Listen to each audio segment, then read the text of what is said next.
اعوذ باللہ من الشیطان اللعین الرجیم بسم اللہ الرحمن الرحیم الحمد للہ الذی لا يبلغ مدحتہ القائلون ولا يحصی نعماءہ العادون ولا يعدی حقہ المجتہدون الذی لا يدرکہ بعد الہمم ولا ینالہ غوث الفتن الذی لیس لصفتہ حد محدود ولا نعت موجود ولا وقت معدود ولا اجل ممدود فطر الخلائق بقدرته ونشر الرياح برحمته ثم الصلاة والسلام على سيدنا ومولانا أبا القاسم محمد وعلى الطيبين الطاهرين المعصومين المظلومين المنتجبين المنتقبين أما بعد فقد قال رسول الله صلى الله عليه وآله وسلم من مات ولم يعرف إمام زمانه مات ميتة جاهلية۔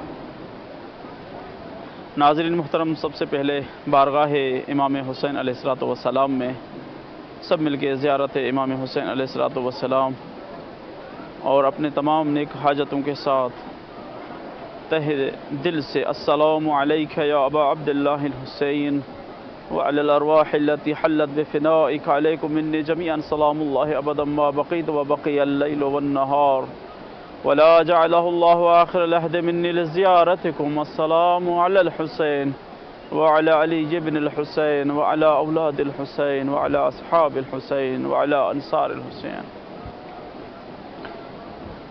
الحمدللہ آج کربلا سے آپ مومنین کے لیے حاضر ہوئے ہیں۔ کربلا معلی، کربلا نینوا، یعنی اس جگہ کی شناخت امام حسین علیہ السلام سے کی گئی ہے۔ جس حدیث کو سرنامہ کلام قرار دیا ہے، اس میں علماء نے چند نکات پیش کیے، یا میں یوں کہوں کہ چند معرفت کے اقسام پیش کیے۔ ان میں سے سب سے پہلی قسم، اگر کوئی انسان اس دنیا میں معرفت حاصل کرنا چاہتا ہے تو وہ معرفت کے تین اقسام علماء نے بیان کیے۔ ان میں سے پہلی جلال معرفت ہے، جمال معرفت ہے اور کمال معرفت ہے۔ اگر کوئی بندہ مومن یا بندہ خدا زندگی میں چاہتا ہے کہ میں جلال معرفت کے کمالات تک پہنچنا چاہتا ہوں تو اسے مالک اشتر بننا ہوگا۔ اگر کوئی بندہ خدا چاہتا ہے کہ میں جمال معرفت کے بلندیوں تک پہنچنا چاہتا ہوں تو اسے حبیب ابن مظاہر الاسدی بننا ہوگا۔ اگر کوئی چاہتا ہے کہ کمال معرفت کے بلندیوں اور چوٹیوں تک جانا چاہتا ہے تو اسے سلمان محمدی بننا ہوگا۔ اب یہاں پہ معرفت کی بات ہے کہ پہلا جو معرفت کا مصداق بنا اہل بیت نے بلکہ بنایا ہے، وہ ہے جناب مالک ابن حارث اشتر النخعی۔ مالک ابن حارث اشتر النخعی یہ کون ہے؟ دیکھیں، معرفت اگر حاصل کرنا چاہتے ہیں تو پھر ہر ایک معصوم کے علاوہ ان کے جو اصحاب یا ان کے ساتھ جو رہیں ان سب کی تاریخ کی طرف ہم جب نگاہ دوڑائیں گے تو پتہ چلے گا کہ مالک کون ہے۔ مالک کس مزاج کے مالک تھے؟ مالک وہ ہیں جس مالک کے لیے امیر المؤمنین جیسا شفیق امام یہ اہل مصر کے لیے بیان فرماتے ہیں، جب مالک کو گورنر بنا کے بھیجا جا رہا تھا کہ یا اہل المصر فإنی قد بعثت الیکم عبدا من عباد اللہ، اے اہل مصر میں تم لوگوں کی طرف اللہ کے بندوں میں سے ایک بندہ بھیج رہا ہوں، یعنی عبد بھیج رہا ہوں۔ تو کیا اس لیے کہ ہمیں سب سے پہلے معرفت مالک ہو جائے تاکہ امام تک پہنچا جا سکے، تاکہ امام کی معرفت ہو۔ تو کیا مالک جیسے ہیں جو کہ امام وقت کے، جس طریقے سے مالک نے امام علی کی دفاع کی، کیا امام صاحب العصر والزمان کی ہم دفاع کر سکتے ہیں؟ ویسے کیا مالک جیسے افراد ہیں اس وقت کہ مالک جس کے لیے جس طرح امیر المومنین نے لکھا کہ فَإِنِّي قَدْ بَعَثْتُ إِلَيْكُمْ عَبْدًا مِّنْ عِبَادِ اللَّهِ، کیا امام زمانہ نے کسی کے لیے لکھا؟ ہاں عزیزو، ہمیں امام وقت کی تیاری کرنی ہے، امام صاحب العصر والزمان کی تیاری کرنی ہے کہ مالک کے جو صفات ہیں، جو معرفت کے صفات ہیں، وہ امام صاحب العصر والزمان کے لیے ہیں۔ تو مالک کے جو صفات امیر المومنین بیان فرماتے ہیں کہ میں تم لوگوں کی طرف ایک عبد بھیج رہا ہوں۔ کس کا عبد؟ کیونکہ عبدیت کی جو صفت ہے، تمام مالک کی صفات اپنی طرف، مگر جو عبدیت کی جو صفت ہے وہ سب سے بہت بڑی صفت ہے۔ اس لیے کہ جب رسول اللہ صلی اللہ علیہ وآلہ وسلم کو اللہ تعالیٰ نے معراج پہ اس وقت قرآن میں کہا کہ اسرا بعبدہ لیلا من المسجد الحرام الی المسجد الاقصی، کہ میں اپنے عبد کو میں نے سیر کرایا، اسرا بعبدہ یعنی اپنے عبد کو سیر کرایا، محمد کو سیر نہیں کرایا، یا نبی کا ذکر نہیں ہے اس میں، عبد لفظ اس میں تذکرتاً جو ذکر کیا ہے قرآن میں عبد، کہ میں عبد کو سیر کرایا ہے مسجد اقصی سے مسجد حرام تک۔ تو یہاں عبد اللہ کو اتنا محبوب ہے، یعنی عبدیت کا جو عہدہ ہے وہ رسالت کے عہدے سے بھی افضل ہے، کہ یعنی عبد ہونا، امیر المومنین علیہ السلام فرماتے ہیں کہ میں رسول کے عبدوں میں سے ایک عبد ہوں، میں رسول کے غلاموں سے ایک غلام ہوں۔ تو اللہ کو عبدیت بہت پسند ہے عزیزو۔ ایسے امام صاحب العصر والزمان کے جس طرح امیر مومنین فرماتے ہیں کہ میں عبدوں میں، اللہ کے عبدوں میں سے ایک عبد بھیج رہا ہوں، ہم بھی امام صاحب العصر والزمان علیہ السلام کے لیے عبد بن جائیں، اس کے لیے ایسے غلام بن جائیں کہ امیر المومنین علیہ السلام کے رکعہ میں جیسے عمار، یا ایسے کہوں کہ جس طریقے سے میثم عبد بن کے آئے تھے، مولا نے خرید کے اس کو میثم بنا دیا، ہم بھی اپنے آپ کو مولا کے غلامی میں دیں۔ یا صاحب العصر والزمان ادرکنی، یا مولا ہمیں قبول فرمائیں، ہمارے گناہوں کو معاف فرمائیں، مولا ہمارے دل اور روح میں وہ قوت اور وہ علم دیں کہ ہم قیامت کے دن یا آپ کے ظہور کے وقت ہم کسی اور کی دفاع نہ کریں بلکہ آپ کے ساتھ ہوں، اور قیامت کے دن آپ کے ذوالفقار کے سائے میں ہم کفار کے ساتھ جنگ لڑیں۔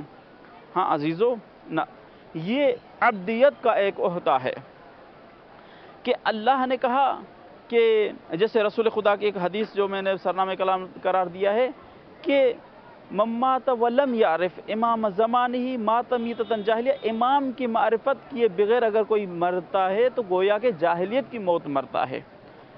اب آپ اندازہ لگائیں کہ امام کے یعنی اپنے دور کے ولی کی آپ کے دل میں، آپ کے روح میں، آپ کے خون میں معرفت نہیں ہے تو وہ آپ کی موت جاہلیت والی موت ہے۔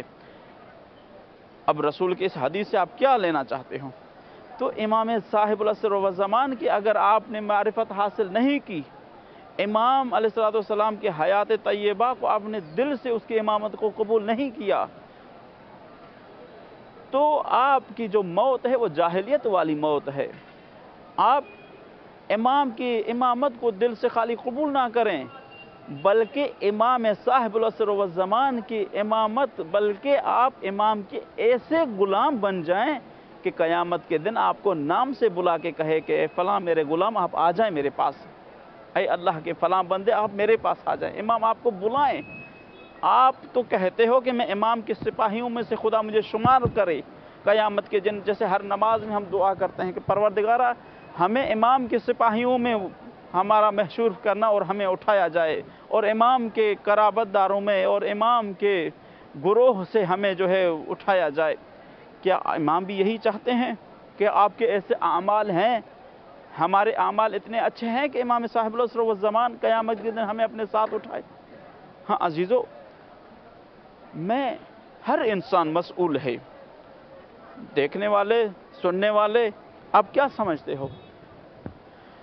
آپ مسئول ہوں، میں مسئول ہوں، ہر انسان اس عالم میں، اس دنیا میں مسئول ہے، ہر ایک انسان، ہر ایک انسان، ہر ایک کی خواہش اور کوشش ہے کہ میں اپنے آپ کو امام کے ساتھ محشور کروں۔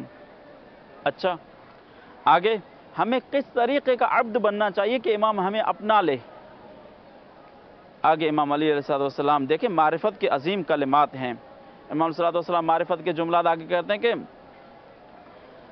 جناب مالک اشتر کے لیے اشد علی الفجار من حریق الناس، امیر المؤمنین کا لسان اقدس ہے، مولا فرماتے ہیں، کس کے لیے فرماتے ہیں؟ مالک کے لیے فرماتے ہیں کہ خدا کی قسم میں علی کے دشمن یعنی میرے دشمن جہنم کے نام سے اتنا نہیں ڈرتے جتنا مالک سے ڈرتے ہیں۔ کیا ہم ایسے ہیں کہ مالک کی طرح موسم چاہے گرم ہو، چاہے سردی ہو، چاہے جس حال میں ہیں، امام وقت اگر پکارے تو ہم لبیک کہتے ہوئے اپنے تلواروں کو بلند کریں اور امامے کو سر سے اتار کے امام کے قدموں میں آ جائیں کہ مولا لبیک، ہم آ گئے آپ کی بارگاہ میں؟ کیا ہمارے اندر امام کی اتنی معرفت ہے؟ اگر آپ کے اندر اتنی معرفت ہے تو آپ اس قابل ہیں کہ امام قیامت کے دن آپ کے نام سے آپ کو پکارے گا، کہے گا اے میرے فلاں بندے آ جاؤ میرے پاس۔ انہو سیف من سیوف اللہ، امیر المؤمنین کے لسان اقدس ہے مالک کے لیے، اللہ کے تلواروں میں سے ایک تلوار ہے مالک، یعنی وہ تلوار جو نہ کبھی کند ہوتی ہے، جو نہ کبھی ٹوٹے گی، وہ تلوار، ایسی تلوار ہے مالک، چاہے وہ جوان ہو، چاہے ضعیف ہو، چاہے بوڑھا ہو، علی کے سامنے تلوار کو ویسے ہی چلائے گا جیسے 22 سالہ جوان کسی جنگ میں لڑ رہا ہو۔ یہ وہ مالک ہے۔ ایسی معرفت پیدا کریں عزیزان من، کیا ہم اس معرفت کے اہل ہیں؟ اگر نہیں تو ہم جناب سیدہ سے دعا مانگیں، پروردگار بحق فاطمہ الزہرا ہمارے اندر امام صاحب العصر والزمان کی معرفت عطا فرما۔ یہ اربعینی کے دن قریب ہیں، چہلم کے دن قریب ہیں، یہ مشی کرنا، پیدل نکلنا، جو جس قریے میں، جو جس منطقے میں رہتا ہے وہیں سے نکل کے کربلا کی طرف رخ کرنا، گویا کہ ایک مرتبہ امام زمانہ کو لبیک کہنے کے مترادف ہے کہ مولا ہم آپ جہاں سے بھی ظہور کے بعد حکم فرمائیں گے اور بلائیں گے، جہاں کہیں پہ بھی ہوں گے، ہم دنیا کے کسی بھی کونے میں ہوں گے، رہتے ہوں گے، جس قریے میں بھی ہوں گے، وہیں سے لبیک کہتے ہوئے ہم آپ کی طرف بھاگتے اور دوڑتے آئیں گے۔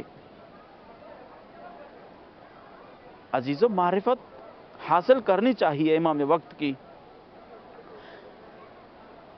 جناب مالک، جناب سلمان کو دیکھیں، جناب سلمان کی اگر میں تاریخ بتاؤں، جناب سلمان کے لیے کہا جاتا ہے کہ جناب سلمان اصفہان کے اصل رہنے والے تھے، اس کے آباء و اجداد زرتشت تھے، زرتشت یعنی آگ کی پوجا کیا کرتے تھے اس کے والدین۔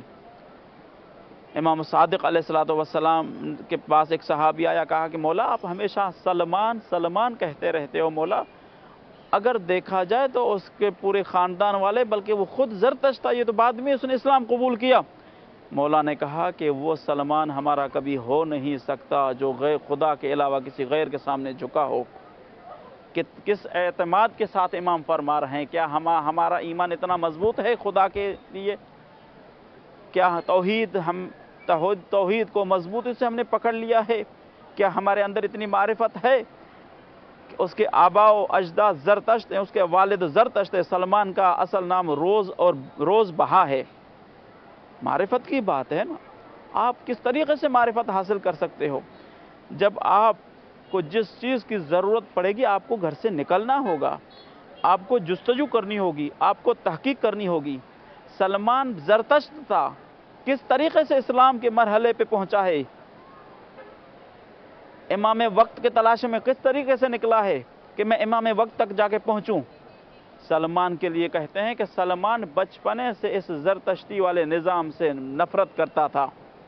ایک مرتبہ جب باہر آیا کسی کام سے تو اس وقت عیسائی اپنے معبد میں